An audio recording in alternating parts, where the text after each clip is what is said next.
Alright, Shalom. Before I start, I'm going to give all praises to Yahweh, Bahasham, Yahushai, Bahasham, Rakhakorash, to honors to the elders and apostles of Great Millstone. Peace, blessings, and salutations to all the elect Akim wa Akwath, learning and teaching in truth and sincerity. Another video through the Spirit, your brother Malat from GMS Detroit. Alright, this one right here is showing you how America is Rome revived. Right? We know that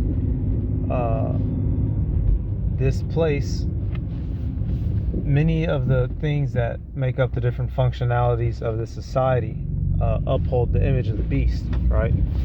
The language, the apparel, because the image of the beast is not white women, the image of the beast is not Caesar. The image of the beast is a collection, a system, right, and a way of life, philosophies and doctrines of ancient Rome, right? The dragon that gave him his power, as you read in Revelation. Many of the things that we have in today's modern society can be directly traced to ancient Rome, showing you that these people are the Edomites and that they are the prophesied final empire that would rule before the coming of the Messiah. It's the same people, and something as simple as your identification, and that's the point of this video, right?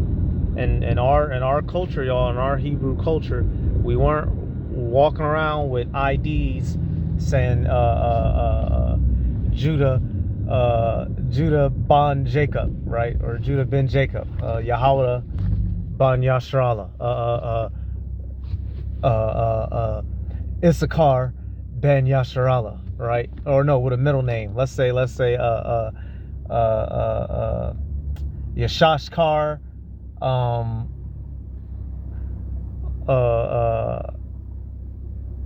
don't know the Hebrew word for hard worker, right? Let's say Yashashkar, hard worker. That's your middle name. Ban Yashrala. We wasn't running around like that.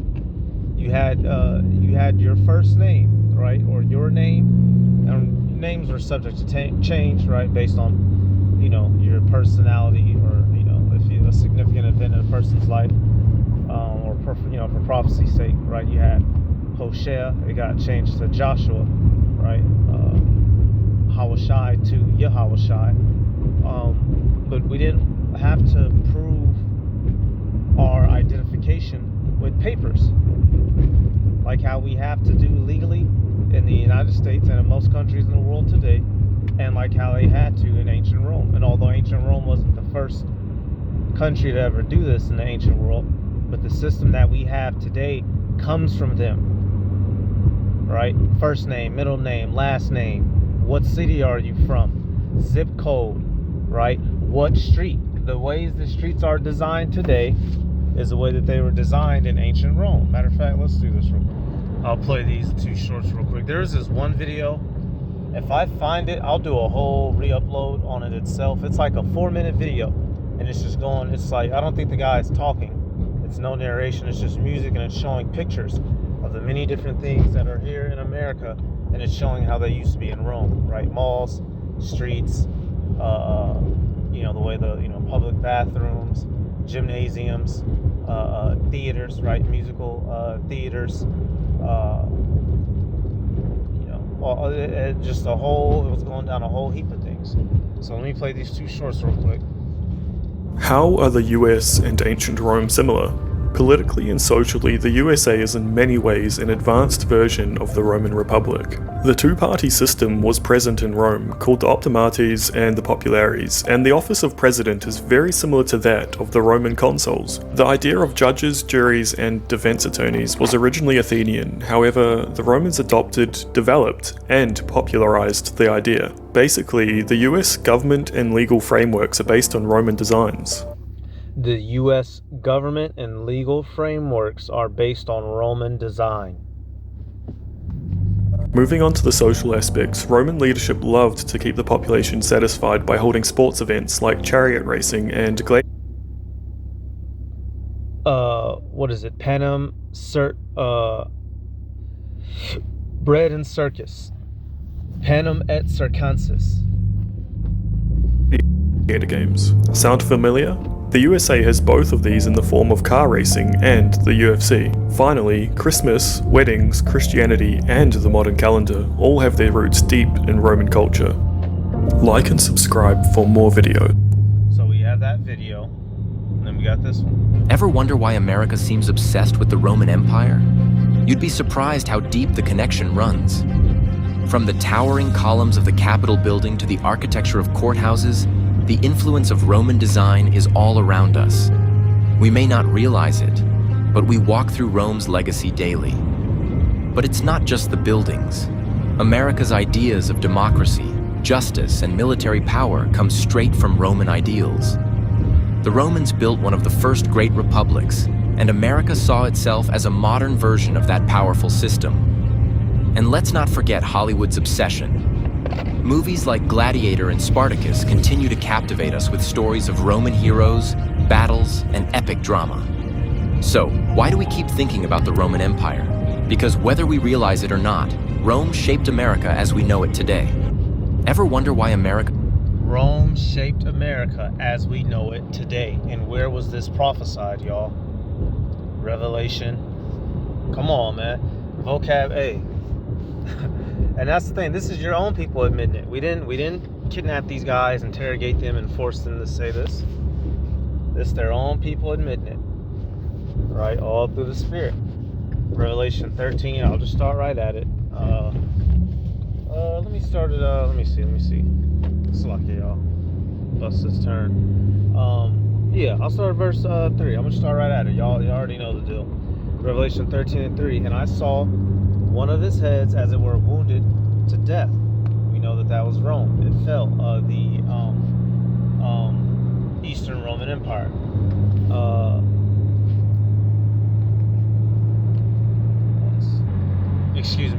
Western Roman Empire. Western was Edom. Eastern Roman Empire became the Byzantine Empire. I saw one of his heads, as it were, wounded to death, and his deadly wound was healed. And all the world wandered after the beast. How was Rome healed? When did it revive? By way of America, right? Rome, the literal country of Italy today, where Rome is at, is not the powerhouse of the world, where everybody is modeling itself after. We're not running around speaking Italian, drinking tea and painting people while on a little tip boat sailing down the what river is that? I forget that famous river out there, y'all. Forget that famous fucking river. You understand what I'm saying? America has become the symbol and at the forefront of the world, just as ancient Rome was. And all of the world mimics this country, America, in many of its aspects. That's why you have police force in similar style in China as in America. Same thing in Japan. Take a look at Tokyo, right? Even in countries like India, they're heavy into the tech, right?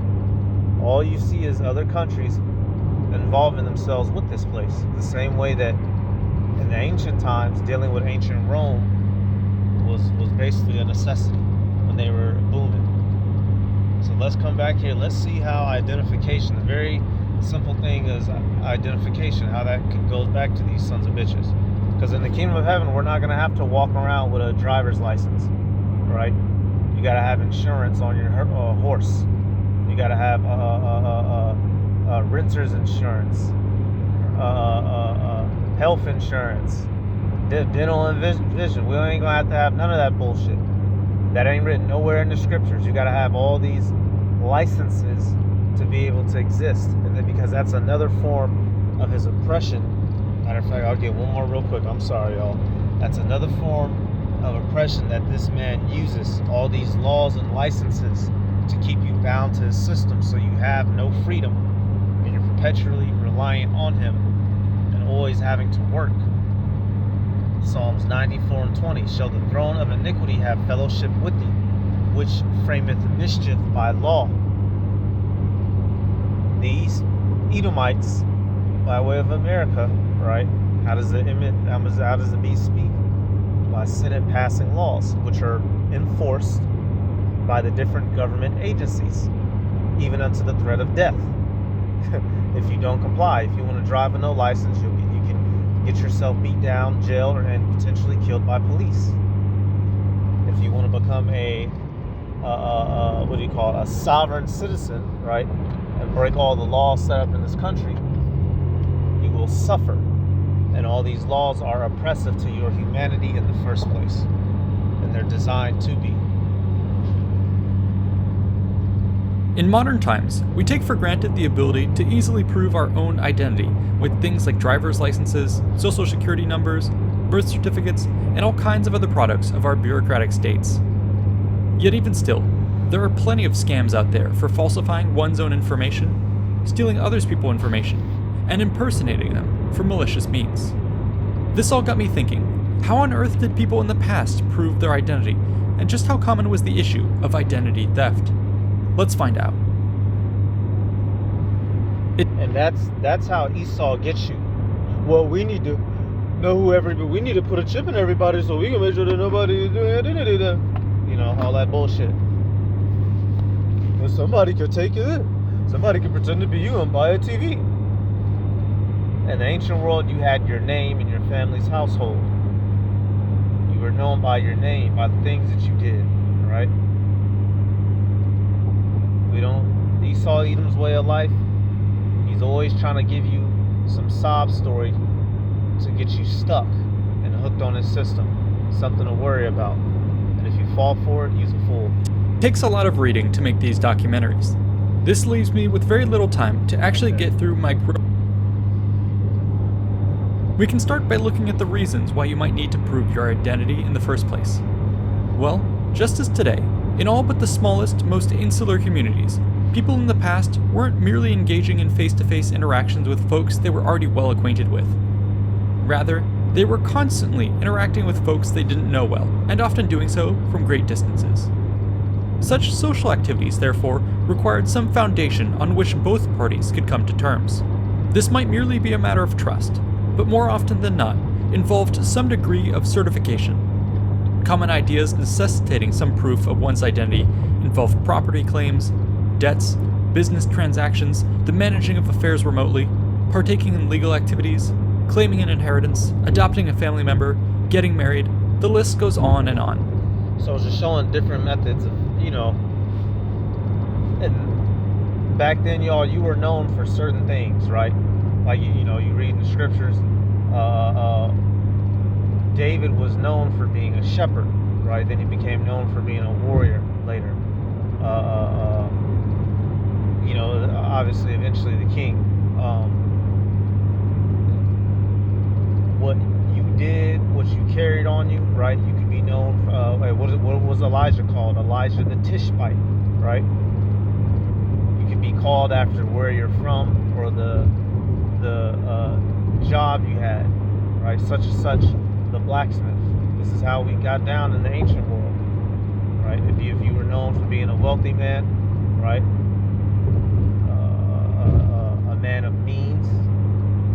There's many different ways that you could get your name known out there. None of them required you to have an ID and a piece of paper on it, right? When that started coming around, dealing with who? These sons of bitches, the Edomites. And even they're going to point to one of the cases dealing with, in the scriptures, dealing with Paul. So now let's move on to how you would actually go about proving your identity. At the most basic level, this would be built merely on trust. You could just declare it and hope And in the kingdom, we're going to have that trust back. Right now, in this world, you don't have that trust because it's a wicked world. But in the kingdom, us Israelites, we're going to be truthful and honest at all, and holy and righteous. So we aren't going to have a theft or identification issue. Others believed you. For instance, the Apostle Paul is said to have claimed citizenship several times to get he and his fellow travelers out of sticky situations. Here's a relevant passage from Acts, quote, "But when they had stretched him out for the whips, Paul said to the centurion who was standing by, 'Is it lawful for you to flog a man who is a Roman citizen and uncondemned?' When the centurion heard this, he went to the tribune and said to him, 'What are you about to do? For this man is a Roman citizen.' So the tribune came and said to him, 'Tell me, are you a Roman citizen?' And he said, 'Yes.' So he's quoting Acts the 22nd chapter. So we'll go to there. We'll go there real quick, because Paul was subject to this, right? And the Holy Spirit sent him a spirit of wisdom to use his citizenship to get delivered out of an ass whooping. Acts 22. I want to start at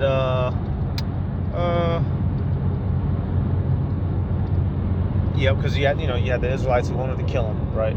So we'll go 22. It says, and they gave him audience unto his word. So after he got done speaking, they wanted to kill Paul, the wicked Israelites, and then lifted up their voices and said, away with such a fellow from the earth, for it is not fit that he should live. And as they cried out and cast off their clothes and threw dust into the air, the chief captain commanded him to be brought into the castle, and bade him that he should be examined by scourging, by beating him, whipping him, that he might know wherefore they cried so against him. And as they bound him,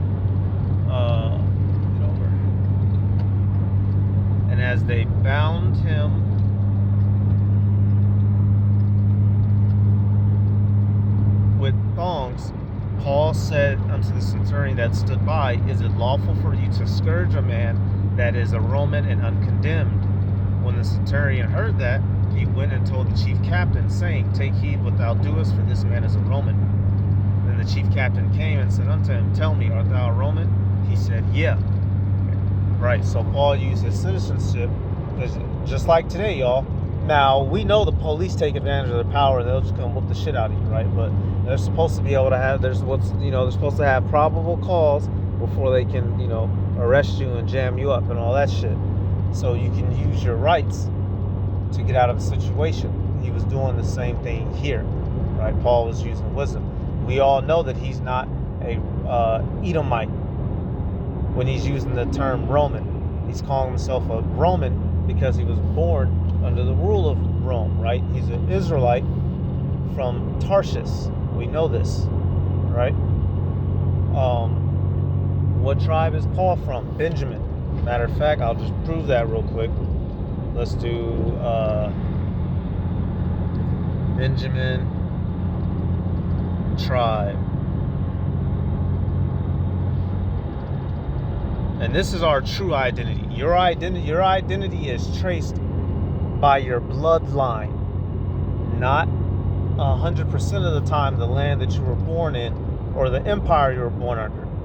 Paul was born under the Roman Empire, and he had Roman citizenship, but he was an Israelite by blood. Romans 11:1.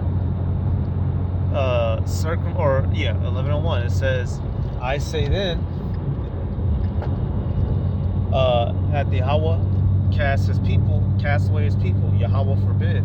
For I also am an Israelite of the seed of Abraham, of the tribe of Benjamin. Right. So you Christians explain that. Was he a Roman, or was he a Roman? Was he a Jew, or was he a Benjamite? You stupid motherfuckers. You don't know which three neither. All right. And technically he was all three.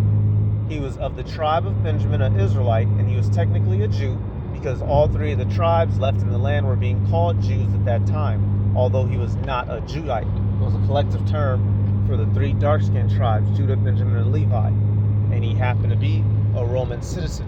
All right, let's get mean city. Where was he born, y'all? How did he have his Roman citizenship, like he's about to go on to say in a moment? Acts 21:39, it says, but Paul said, I am a man which am a Jew of Tarsus, not Tarshish. You have two different ones. Tarsus, S-U-S, Tarshish, S-H-I-S-H, two different places. A city in Cilicia, a citizen of no mean city, and I beseech thee, suffer me to speak unto the people. Right. So right here, we see that, he was born, he's a citizen of Rome, in which Tarsus is, today he's out of the region of Turkey, right? But he was under Rome's authority. So coming back here, that's how he was able to use it to get up out of this jam, right? Now in the kingdom of heaven, we're not going to have any of this, but I'm bringing all this up to show you, y'all, that the method of identification, having so-called rights, back in ancient Rome, We're under it today. Why?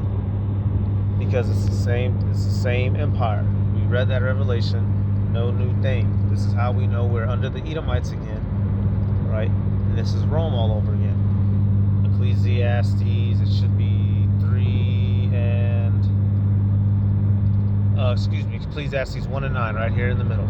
It says that the thing that hath been is that which shall be, and the thing which is done is that which shall be done, and there is no new thing under the sun, right?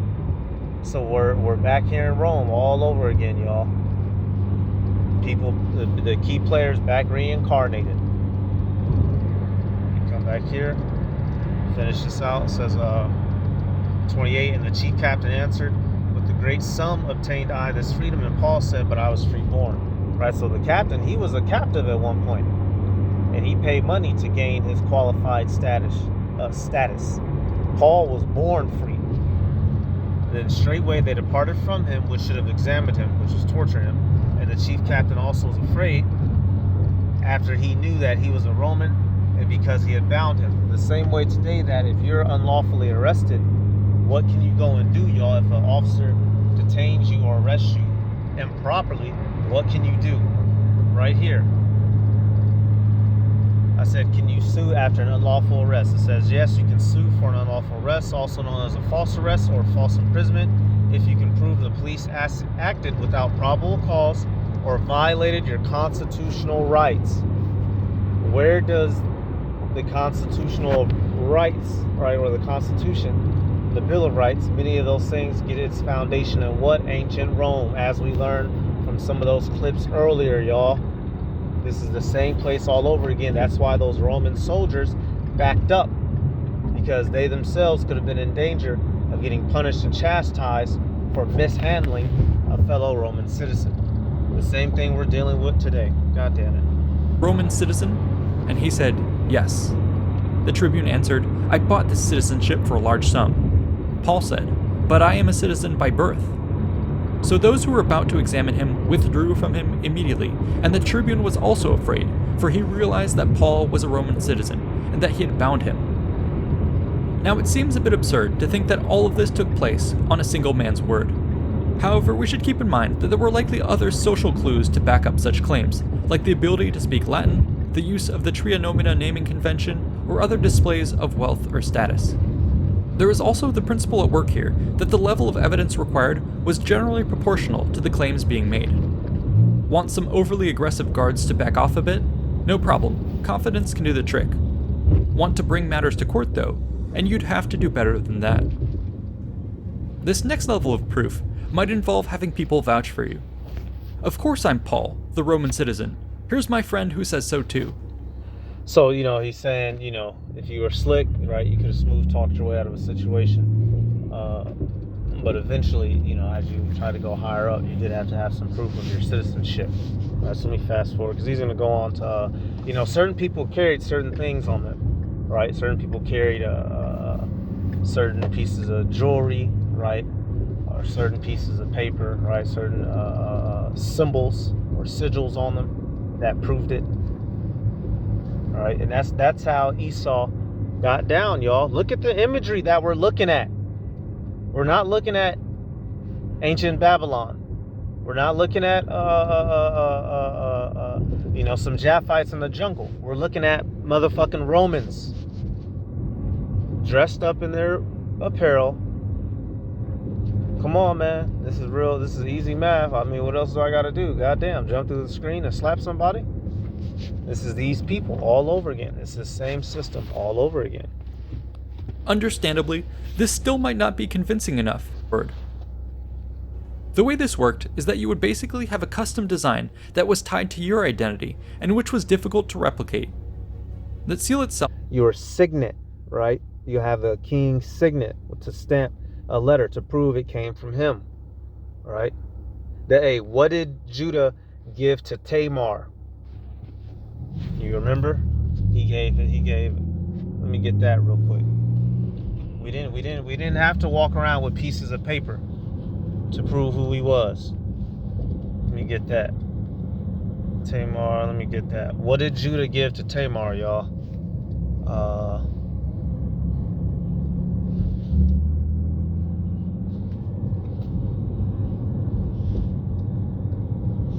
gonna go back to doing things our way. July 38.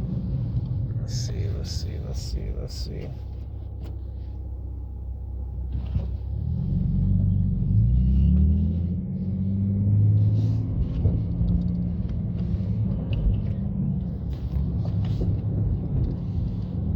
Right. When it was found out she was pregnant, right, they was about to go kill her. Because remember, she pretended to be a harlot and laid with Judah. And what items did she have? Genesis 38 and 25. It says what? And when she was brought forth, she sent to her father-in-law, saying, by the man whose these are, I am with child. And she said, discern, I pray thee, whose are these? The signet and bracelets and staff. Right. Judah gave her a signet, bracelets, and a staff, some of his possessions. This is how we got down in the ancient world. I'm talking about us, the Israelites, the Hebrews. We wasn't walking around with an ID card with you cheesing, you know, with some goat milk in your beard. This modern form of identification is just one more thing that lets us know that we're under that ancient Roman Empire revived. This beast system. No matter what anybody says, dropping evidence, dropping receipts, which was difficult to replicate. The seal itself might be shown, or more likely, its imprint shown. This could be used to leave a mark directly on a document to authenticate it, or it might be stamped on wax or clay that helped encapsulate a container. In this way, the recipient could not only be sure who it came from, but also observe that the contents had not been altered. Yep, so we just saw an example of this. Dealing with Judah and Tamar. The same sort of thing seems to have been achieved.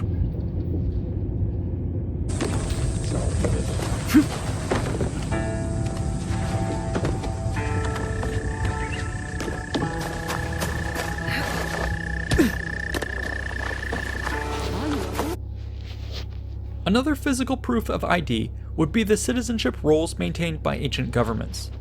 Right here now, citizen roles. This is your modern day, you know, your slave papers, bro.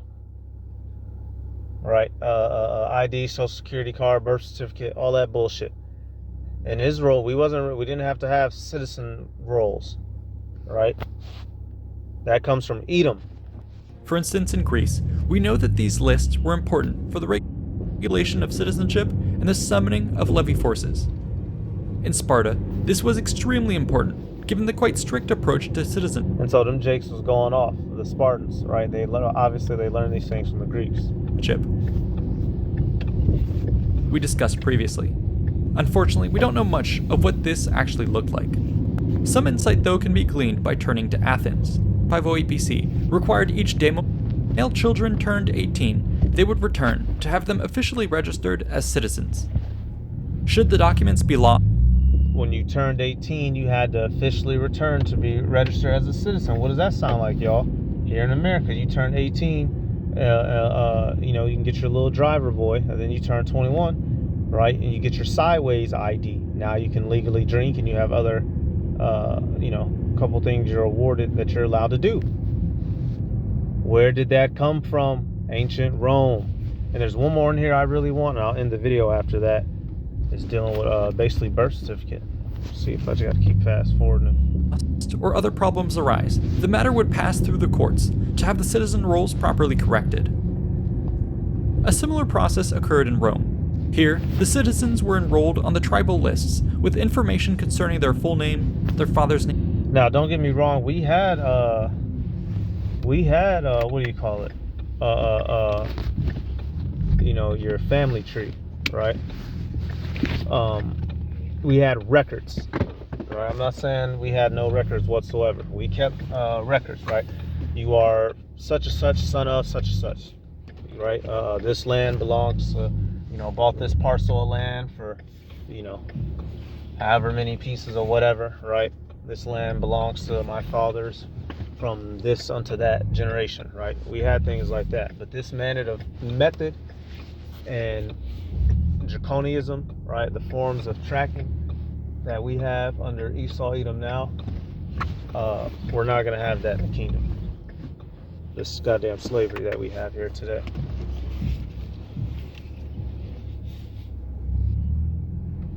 Give me 1 second, y'all. Revised every 5 years under, but as more community. These lists were important to becoming a citizen. Register the child with officials within of becoming a citizen. Okay, here we go. Yep, birth certificate. Not only involved a list, but also the issuing of an official document. Rather, when it came to the provinces, Roman governors or local administrators took on this responsibility. These lists were important sources of ID verification, but suffered the problem of being rather inaccessible and being often out of date. It's for this reason that the whole process of becoming a citizen not only involved a list, but also the issuing of an official document, sort of like a modern birth certificate. Roman parents, for instance, who had accepted a newborn, would register the child with officials within 30 days of the birth. Proof of their own identity as a citizen was brought, and 7 witnesses were summoned. Once everything was checked out, the birth certificate was created. It was a wooden diptych with wax surfaces. In it would be written the date of birth, the names of the witnesses, and an abbreviation indicating the possession of Roman citizenship. You didn't necessarily have to have one of these to be a citizen, but it was certainly quite handy. A similar process occurred in the provinces, where parents would register a child by making a profession, providing witnesses, and getting added to the register of declarations. They too would also be issued a birth certificate in the form of a diptych. Another type of identification was issued to auxiliaries when they were granted. Yep, so right there. And let's look at this one, military diploma. So right there, y'all. Many of the things that we have here literally go back to ancient Rome. The way that this country has its identification process literally was adopted and developed based on, the foundation of Rome. So there's nothing to argue about. This is that, revived fourth beast, right? This is that wounded head revived in Revelation. There's no ifs, ands, or buts about it. And the way that this kingdom is set up is completely opposite of how ours will be set up. We're going to be a natural,